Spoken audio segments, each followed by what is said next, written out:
Hello guys, this is Mr. A Lot More, your senior Udaku reporter.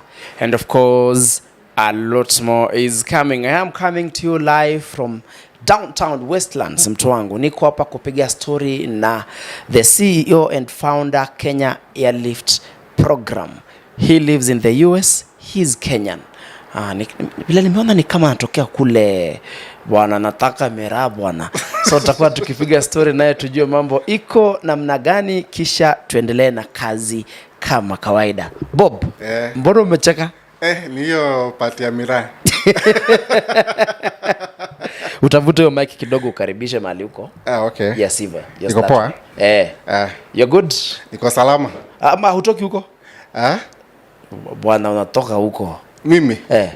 Mimi natoka Meru bana. Wewe nakula miraa? Yes, ndio. Sana. Lakini unaumia sana. Wakati uko US na yosa hakuna jambo unafanya nini? Well, you know, nimekuwa huko for so long nilisahau. I used to do that when I was here. So many years back. Okay. Over 15 years. So kutoka niende huko. Okay. Vitu zingine tu nasahau. Kindly do the honors. Introduce yourself. Absolutely. Yeah. So my name is Bob Mwiti. Originally from Meru County. So huko ndio nimelelewa. So I grew up in a place called Gikomene Primary School. I grew up in a place called Gikomene. I went to a school called Gikomene Primary School. Shule tu ya zamatu wa kawaida. And then after hapo I went to Nkobo High School. Umesikia Nkobo? Nimesikia sana. Naendanga hapo Chuka. Hospitali inaitwa Komarok Modern. Na kuna watu wanatoka Nkobo wanakuja mpaka hapo. Yeah. So hiyo ndio shule nilienda, Nkobo High School, and then after that I got an opportunity kwenda University of Nairobi. And then later on I went to Strathmore University. Alafu kutoka hapo ndio nikaenda majuu. So I went to the US in 2011 to pursue an MBA. Yeah, so story yangu, growing up, I grew up really like a typical kid with my grandparents. My dad and my mom waliniona ukiwa high school. My dad alikuwa form 2. And then mother alikuwa amemaliza class 7 and class 8 those days. Ndio ulizaliwa? Wow. Ndio alilipata. Yeah, so I grew up not not really knowing my dad. Mother aliolewa mahali kwingine. So I grew up with my grandparents. Typical village kind of life. Yeah, so then later on in life, when I was in form 4, that's when my dad came into my life. But by that time my dad alikuwa ameenda majuu. So alikuwa ameenda UK. And yeye ndiye alini introduce history ya kutoka Kenya kwenda majuu, and that's how actually I found myself now starting that process ya kutoka Kenya ndio niende huko. Okay. So initially nilikuwa nataka kwenda UK because that's where he lived, but things didn't work out the way I wanted them to work out because I was denied visa so many times. Denied visa the 4 UK times. Visa. UK, mara 4. So I just decided to continue with school here because nilikuwa nataka kwenda huko kufanya undergraduate. But since nilikuwa na nyuma visa nika decide kufanya undergrad hapa. Okay. So nika shift kutoka Nairobi University nikaenda Strath. Na huko ndio limalizia, and then after hapo we just decided as a family tujaribu tuone kama naweza enda US. Na hapo sasa ndio nilijaribu, I tried and got the visa on my 5th attempt trying to get the visa, nikapata US. Yeah, so this is your family trying all means to get you in the US. Correct. Wow. Yeah, so my dad, so after trying for the UK, we decided we try for the US, and then I got the US visa in 2009. And I went there to pursue my master's. Yeah, so I went to a school called Indiana University of Pennsylvania. It's a small public state university located in a state called Pennsylvania, in a small city called Indiana. Yeah, so I went there to pursue a Master of Business Administration, MBA. Did a concentration in professional accountancy, graduated in 2011. And then after that, you know, like the way normally kienda hizi majuu you're always wanting to look for opportunities that are there once you're done with school, because school can be very expensive. So a lot of people go out there and you want to recoup what you invested in. So it was the same case with me. So I just decided, I tried to look for opportunities there. And after I graduated in 2011, I got an opportunity to work as a systems analyst. So I worked there for about 5 years as a systems analyst, working for Fortune 500 companies. And then kutoka hapo I decided to get into entrepreneurship journey. Na hapo ndio nilianzisha my own consulting company. And around that time, the Kenya Airlift program was born. Okay, now tell us about the Kenya Airlift program. I understand the office is here. Right? In West. What does it do? So the Kenya Airlift program basically is an education financing scheme that helps bright Kenyan students to pursue graduate studies abroad. I formed the program out of my own challenges, going abroad. Like I said, I had challenges to do with visas. That process was very long for me. And also I figured out that a lot of African students out there, they struggle so much to get the opportunities to go and study abroad. One, issues to do with the cost of studying there. Typically, for example, for a master's program, it can cost you about 5 million Kenya shillings. Yes, to pursue a master's program, and that's a program that takes you about 18 months. So, and that's just the tuition and living expenses. Also, part of the other cost that normally a student would incur is the cost of relocating to the other side. Let's say, for example, even if you have a scholarship on the other side, even for you to move from here to the other side requires money, and that in terms of applying to schools, taking care of the exams there's some exams that you have to do to get through the process. Some exams called GMAT and GRE. There is cost of something called evaluation of transcripts, something called visas, student visas, something called service. Of course, even the cost of the flight. Like for example, right now we are trying to book tickets for students who are relocating in August, and tickets range between 1,500 to almost 2,000, depending with where you are going in the US. Of course, also there is a cost to do with when you get there, how do you get to the school, cost to do with the insurance, cost to do with medicals that you have to do. So that process of relocating requires money as well. And what we do in the Kenya Airlift program is that we finance students. So instead of you having to worry about all the millions that is needed for you to study on the other side, we can be able to finance you that. And also even this process of going, since it requires also a lot of money, typically about maybe 5,000, you don't really have to worry about all that money. So normally what we do is anybody who gets into the program, they contribute something small. Usually it's 1,100 as a regular student. You get into the program, you go through all the processes. You're talking about dollars. Worry about that. Yeah, $1,100. Yes. See Kenya shillings. Oh, dollars. Yeah. Nilikuwa dhani Kenya shillings ni ingia sahi. Mingie said. When I was reading your biography, I noticed that you finance relocations, tuition, and also living expenses. Correct. That is someone who was flew from Kenya to the US. Ameshafika. I mean, what happens? Tupeleke tu pole pole for someone who is interested. Aweze kuelewa akitoka hapa Kenya atatoka hapa aje. Afike atakaa wapi. Tuition itakuaje. Hizo living expenses. Vitu kama hizo. Because I know living in the US is very expensive. Very expensive. Please. So like I said, it's true that we relocate. I mean, we finance the relocation, tuition, and living expenses. So once you come into the program, you have to do the exams that you have to do called GMAT or GRE, depending with which course you want to pursue. If you are going to if you are planning to pursue a business, kind of like a business program, which is usually domiciled in a business school, you are supposed to do an exam called GMAT. GMAT means Graduate Management Admissions Test. Ama kama unataka kufanya course nyingine unafaa ufanye GRE, Graduate Records Examination. So once you do that and you pass, you go through the process where we start the process, admitting you to applying for the schools that you want to go to. We have a big career advisory team hapa advise which program that you want to do and all those things. And then sasa ukipata admission, then sasa we now source for your funding. So basically what we do as a company, hiyo process ya kwenda hiyo relocation, we normally finance it directly through the company.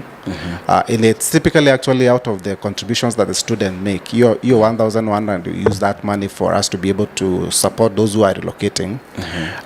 Then ya kusoma pande ile, so now we work with financing partners when you wanatupea hiyo pesa. We actually get financing up to 100,000 per student, $100,000. Wow. Per student. Yes. So once umepata admission ya shule, we help you with the funding ya sasa ya kusoma, and then once you get the approval ya your funding, and that's what you use now so that you can apply for visas ya kusoma, ya student visa. So your student visa also, what we do is we have like a training program that you have to go through for you to get to know exactly what you need to, the kind of like questions that you're gonna face, and how you're gonna need to answer those questions at the embassy. Because one of the major challenges that people face in this whole process ya kwenda majuu, it's basically issues to do with visas. Even in our program. Actually, let me ask concerning the visas. Yeah, kwa sababu I know so many people have issues kupata your visa ya kwenda United States. As a program, as a company, as Bob yourself, how do you ensure someone anapata your US visa? Because hapo ndio tashwishi iko. Hapo elephant in the room. Yes. The white elephant in the room.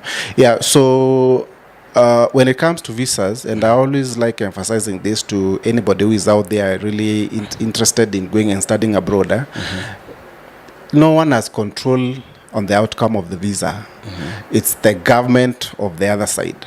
Okay, but the best that you can do is basically prepare yourself very well and get to know what exactly is needed of you when it comes to answering the questions. Because what the U.S. Embassy really what the visa officer want to see is whether you are actually a genuine student.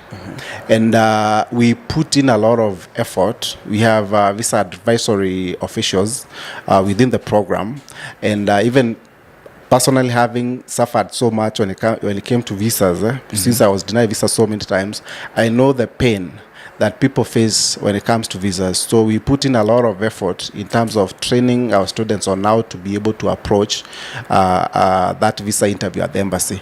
But at the end of the day, it's never guaranteed. Yes. So even in the program, we get students getting denied, but at least when you come through the program, you have higher chances of getting approval. And then I always tell students, like, even if you get denied once, it doesn't mean that your dream stops. So you have to keep on applying. Yes. You get students, many students get, of course, visas at the first attempt, but we get students getting visas at the second attempt, third attempt, fourth attempt. Kama mimi nilipata at the fifth attempt. So even anybody who is out there, if you really want to go through this journey, you have to be prepared to take as many attempts as possible. So that's usually the issue with visas. So once you get the visa, then we normally facilitate, we book your air ticket, and then after that, once you get on the other side, we arrange the pickup from the airport to the universities, and also kwenye utakaa. And when it comes to accommodation in the US, it's very expensive, as you said. Typically what we normally do, because there's usually two sets of accommodation that you can have. There's usually accommodation on campus, and there's also accommodation off campus. So we normally source for accommodation for our student off campus because it's much more cheaper. Off-campus accommodation, we get accommodation where you live with other students, because ukikaa peke yako, it can be very expensive, like an apartment. So normally tunatafutanga shared accommodation, and for that shared accommodation you could pay depending with where you are going. If you are going to like places like New York, it can be very expensive. Places like San Francisco, very expensive. I live in the city of Tampa, Florida. Also, it's not that cheap. But typically, generally, you need around $700 to stay in a shared accommodation with other students. Of course, also you need the deposits, you know, for you to start living in that apartment, you know, lease deposit and all that. So that also, we take care of that as a program, as part of your relocation.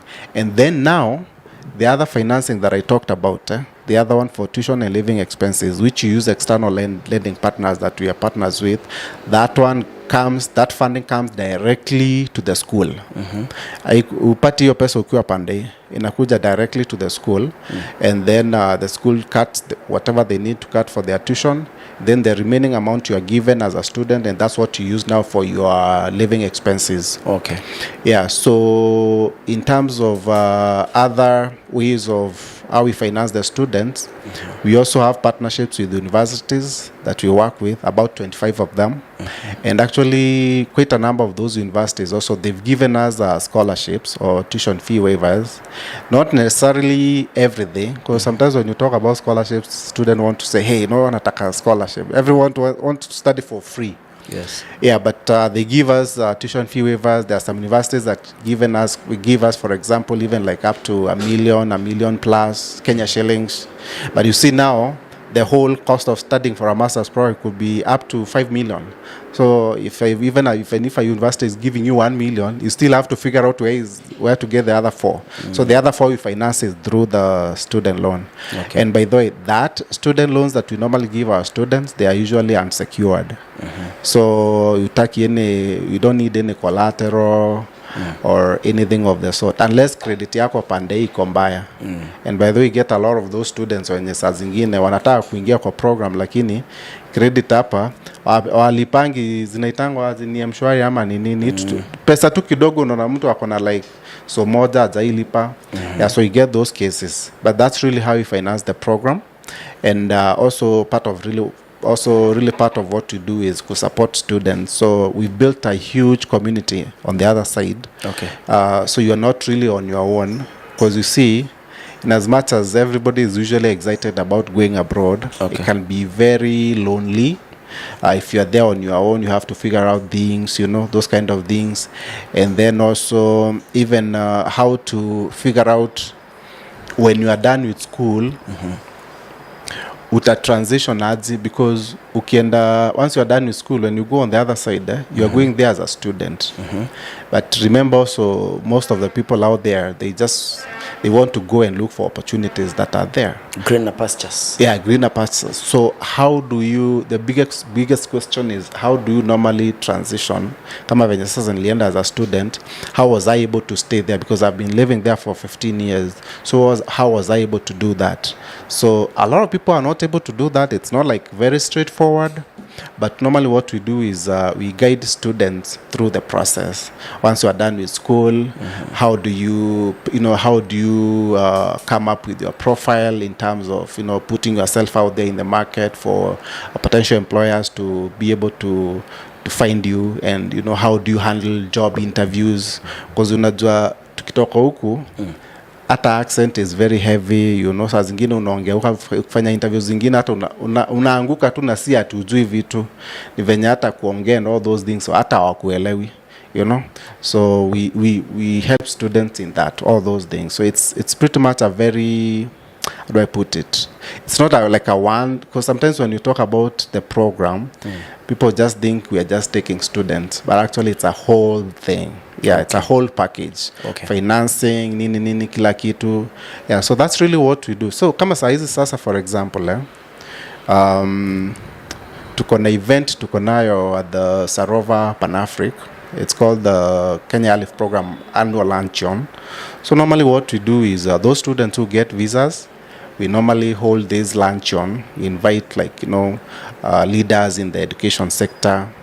Also we invite our partners, like for example, we have an event coming up in 2 weeks time, and we have our partner professors from our universities that we work with on the other side. We have a few leaders from Upper Kenya wanakuja. We invite the students wenye wamepata visa ama wenye wako through the process. Tuna have fun, tunakula pamoja, and then sasa tunaanza kuwapeleka airport. So kutoka next month we'll be very busy. For the whole month. Right now, we expect to have about 150 when watakuwa naenda August. Yeah. When did you say the program started? So we started the program in 2018. 2018. Yeah, we started very slowly, by the way, because those early days when we started, we didn't have any. Typically when you start something and you don't have any success stories, people tend to doubt a lot. Yes. And even within this industry that we are in, a lot of people get scammed. People lose money, and actually mostly hata si kuskamiwa as such, because like I said, there's aspects of the process that you have no control of, especially visas. Kama me, by the way, even I've been labeled scammer with some people out there at some point, because of the fact that mtu akiingia kwa program, and maybe as if they don't succeed, there's people who have an issue with that, and already ametoa pesa yake, so some feel like they didn't get value for what they really wanted. And that's also why I always like emphasizing that this process of going abroad, whether you are through the Kenya Airlift program or whether you are doing it on your own, it requires money, but also at the same time also it requires a lot of patience and resilience. Okay. Because ukiwa denied visa once, alafu you give up, you see now you've lost whatever resources that you put in. Yes. Yeah, so it's very, very important. Okay. Yeah. I wanted to ask about the success rate. Yes. Because you've said people have labeled you a scammer. Yes. And there are people who have tried. Yeah. Yakashindikana. What is the success rate of this thing? And again, on the program, how many students do you have currently? So we started in 2018. Very slowly. In fact, 2018 we enrolled 3 students only into the program. The whole year? The whole year, imagine. Okay. The whole year. Start a business and then only 3 clients. It's one of those things that you don't want to do. You can very easily, get disappointed. Then 2019 we had 12. Like every month, 1 student. 2019. Then 2020, COVID came. So no one is traveling. Like took a shutdown. Yeah, 2020. So the program started picking again in 2021, 2022, then 2023 last year. So far we have about 500 students who are currently in the US. We have about 2,000 students in the program through the process. I get a lot of people asking, yes, you have 2,000 students in the program, but you're saying you have like 500 in the US. Why the numbers don't do the math is not mathing. Yes. Right? So what happened is because that process, the process of going itself actually takes time. So you may find that in as much as typically as it takes a regular student who joins the program to relocate within a year. That's like best case scenario. 1 year, because kuna hizo exams and utafanya nini alafu you go through the school application processes of vitu zote alafu sasa upate visa. Now we are assuming you pass those exams at the first attempt, you get the visa at the first attempt, yani kila kitu inaenda the way it's supposed to be. Yes. But in reality it doesn't work like that. So you find mtu anaweza ingia kwa program ufanye exam uanguke, then you have to repeat. It takes time to redo those tests again. Then also maybe uingia kwa program alafu usipata visa at the first attempt, repeating, going for the visa again. You can't just get denied visa today and go next week again. Yes. Visa hapo embassy watakuuliza what has changed. So ideally you are supposed to go like after 4 months. So unaona hiyo process inakuwa refu. So in a year you can go only 3 times. Yeah, so you can go only 3 times. Yeah, so you see that it can take, you have students who takes maybe even 2 years, even 3 years. I have a student actually who is processing his visa now. Na alingia hii program to 2021. So that's one of the reasons why you find like we have. And of course also because we just, the program really picked up in the last maybe let's say 2 years. Yeah, so most of those guys who who came in the last 2 years, they are kind of like now in the process of getting these visas and all that. Yeah, so you have about 2,000 and then about 500 on the other side. These are guys to expect to take around 150 to the US. Okay. It's usually our biggest intake. Also, we have another intake that is usually in January, but that's usually not our biggest intake. Here, August ndio tunapelekanga watu wengi, because that's really when the schools normally take so many students. You seem to be so passionate about this whole thing. Yes. Watu kwenda US. Yes. What is the best case yenye unaweza peana? Maybe kuna mtu ashai kuja na certain story nini? Yeah, so I'm passionate about this whole thing because it really reflects my own personal story. Having struggled through the process of going, in as much as, going abroad, at that point my dad was in my life and he supported me. As I said earlier, like, I grew up in poverty. Like me, me face poverty ile ukweli kabisa. Many Kenyans out there who really suffer because they don't have the finances that is needed to come to the US. That's why I'm always passionate about this whole thing. Yeah. In terms of the cases that we have, we've really impacted a lot of students. And I always see, like, for every one student that we manage to take to the US, we are not just only supporting that student alone, but rather actually we are changing the community, because nikichukua mtoto kutoka village yenu, huyo mtoto atasaidia watu wengine na wengine na wengine. We have cases of those students who succeed, they go there, they are bringing their families now, their spouses, because actually a student visa allows you to bring your spouse, your kids, wako huko wote.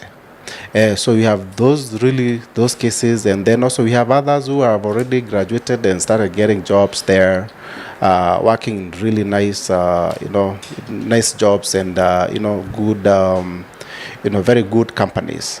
Yeah, so that's really what really pushes me to keep on doing this.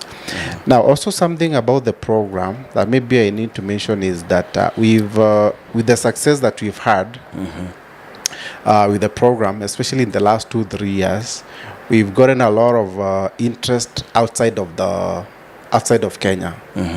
And with that, we've been having a lot of students. Like, for example, we have students from Togo, Tanzania, students from Ghana, Nigeria, Sierra Leone who are in the program because they want to be part of us, even though I started the program as a Kenyan program. So what we are trying to do is right now we are trying to rebrand the program and accommodate typically those other African students, so that they also feel part of it. So right now we are rebranding the program into the International Scholars Program. I think you've seen it even in our office. We are changing it to I can actually see it. Yeah. Kama kamera itafika hapo. Yeah, we are changing to International Scholars Program, and it's been necessitated by the fact that we are having other students from other countries who are interested in the program. Okay. So in the process right now, hopefully maybe by January next year, we'll have fully transitioned into International Scholars Program. Okay. Yeah. Perfect. You've been recognized, I think, 3 times. That is according to your biography, 2019, 2021, and 2023 last year. Yeah. Tell us about that. Oh, yeah. So, yeah. You are now smiling. Yeah, so because of the work that I do, I've been recognized out there in the US. There's an organization based in the US called ISEP, International Education, something to do with professional something. Bele. Yes. Yeah, there is an organization called ISEP. That one recognized me in 2021 because of the work that I do with the program. Also, I was recognized as one of the top 50 Kenyans living in the US in 2018. Top 50? Yeah, top 50. The bar is too high. And then actually last year, I was named among the top Kenyans living in the diaspora. And hiyo list ilikuwa na akina Lupita Nyong'o, akina some of these big guys. Yeah, so I mean, you see, because this program is not as easy as it sounds. It has a lot of challenges, and seeing somebody out there actually recognizing what you do within the community makes you also want to keep on doing it, because sometimes it can be very, very challenging. Yeah. How much could you say you've will I say invested? You've facilitated, you financed the students who are in the US. You've said you have over 500 when you're kokule. Yeah. How much, maybe in Kenya shillings? Yeah, so until now, since inception, we've been able to facilitate, including those who are living now for August, almost 3 billion in student loans. That's for tuition and living expenses. Then also we facilitated almost around $1 million, which is around 100 million in terms of the relocation cost, and that's also unsecured loan to the students. Also, because we have partnerships with the universities that we work with, they normally give us these scholarships or tuition fee waivers. Right now, about maybe 400-500 million Kenya shillings that has been issued out there, these are really big numbers, but also it's only possible because of the fact that we have partners on board. It's not just me, because sometimes, someone might see me out there and they think, hey, you know what?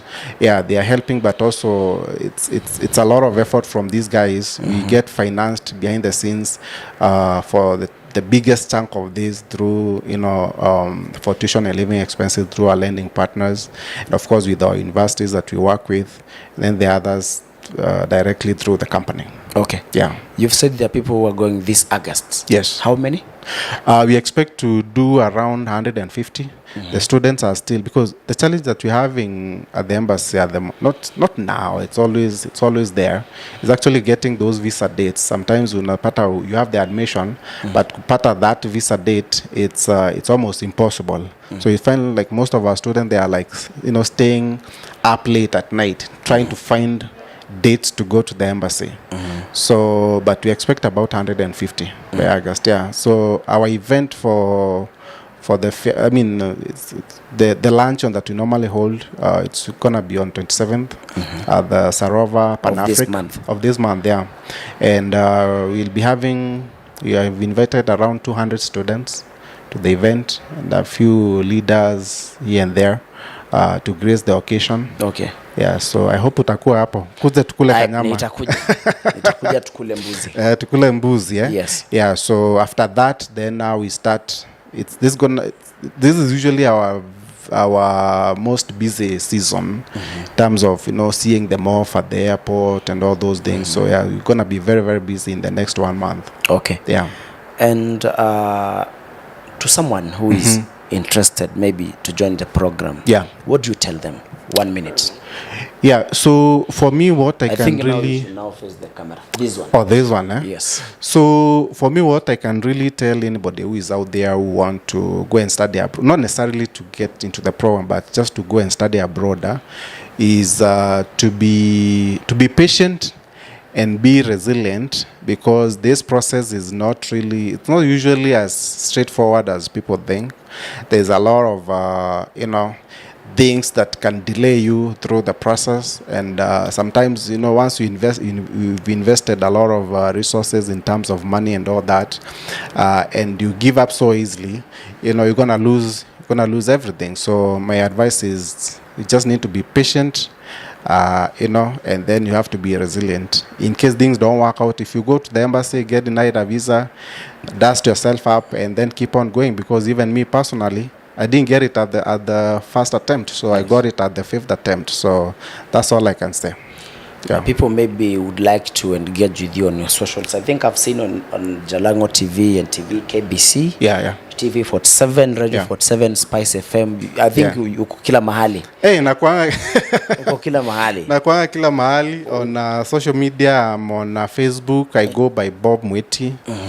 I have a following on Facebook actually of about maybe 150-60,000. That is following, yeah? That is huge following. I'm trying to compare with you. That is huge following. Yeah, so I get a lot of people who are interested in what we do, so they follow me. And not even most, like it's like all over Africa, you know, because I think that people tend to see all these things that we are doing and they're interested.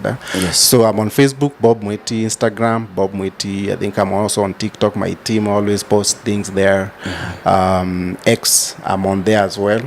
On YouTube, we are there as a company. We just our YouTube was known as the Kenya Airlift program, but we just recently changed to the International Scholars program. So if you're out there and you're interested to see, you know, stories of our beneficiaries and what we do, you know, life abroad, what those guys experience, they know all those things. They can go to our YouTube and they can check it out. In terms of our website, anybody who is interested in, you know, finding out what we are doing, they can go to our website. Currently, it's www.kenyaairliftprogram.com. Program, you spell it as program. Go there, they can download our program handbook and then go through it, get to see what we work with. Our program is mostly for master's students, and we focus mostly on STEM programs. STEM basically means science, technology, engineering, and math. You don't have to have a STEM undergraduate. You can join the program within undergraduate major. And also because we are also rebranding into the International Scholars program. So also you can go there. If you search the International Scholars program, most likely you won't see it on the first page because the rebranding is just taking time. Of course, you know, Google SEO and those things. Sometimes search itakuja like 4th, 5th page at the moment. But we are hoping by January we should be able to appear like on the first page. So even that one, if you go there, International Scholars program, you spell it as program. You should be able to find us out there. For anybody out there who want to come and talk to our team, our customer service is here. We have a very competent team that is ready to, you know, answer your questions, you know, whatever burning questions that you may have. Tuko hapa, we are based in Westlands at the Mirage, 8th floor, suite 01. So once you come here, just come all the way to the 8th floor and then you'll find our team here. We're also located in Meru. Actually, Meru is our biggest office. That's where we do all the operations, our career advisory Charity team. begins at home, eh? Yeah. Yeah, so that's why I grew up, you know. So I just wanted to have our operations team there. So we have our biggest office is there actually. So here, kwenye tuko saizi, so here we just have our customer service to handle all the inquiries that come in, and then mostly the guys that you've seen, all those are engineers, guys working on our systems and all those things. So Meru ndio, our Meru office is 3 times as big as this. Yeah, and then of course also we have an office in the US. I live in a city called Tampa, in a state called Florida. And that's why we have an office. So we have a team over there as well.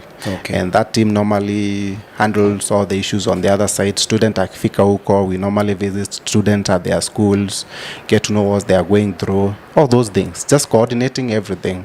So we have a team over there as well. That is great. Yeah. Well, I think we are done. Yes. Just give us your final remarks. Asanteni sana. Alafu sisi wenye tunataka kwenda US to wish all the best.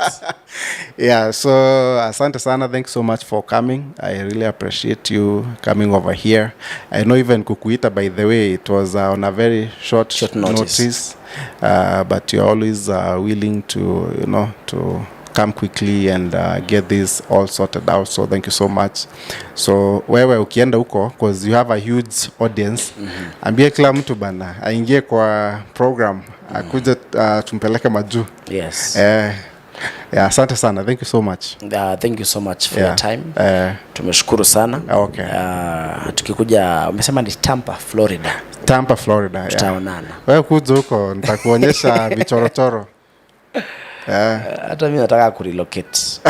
Sawa. But Kenya ni kuzuri pia. By the way, Kenya, ukiwa kwa hiyo ofisi yako you can see the city. by the way, it's a very nice office with a lot of really nice views. Naona huko this is Westlands, then Westlands na huko Riverside. Ukielekea huko Kilimani, Kileleshwa. Very nice place. By the way, Kenya is doing very well. In as much as tuko na our own issues. Sometimes when you go to especially these other African countries, you'll find Kenya tuko mbele. Sana. Tuko mbele sana. Actually, I was having a conversation with a certain lady yesterday. Yeah. Akiniambia Kenya kuna pesa sana. Ni vile watu hawajui kuzitafuta. Yeah. But thank you so much, Bob, for your time. Thank you very much. So guys, nimekuwa nikipiga story na Bob Mwiti. He is on Facebook, he is on Twitter, he is everywhere. Ukitaka kumfikia, nitakuwekea link pale chini, uingie pale kwa website, umpigie story naye, ujue utafika United States aje. Thank you so much guys for watching. Mambo ni mengi, muda ni mchache. For now it is a bye bye. I will see you on the next one.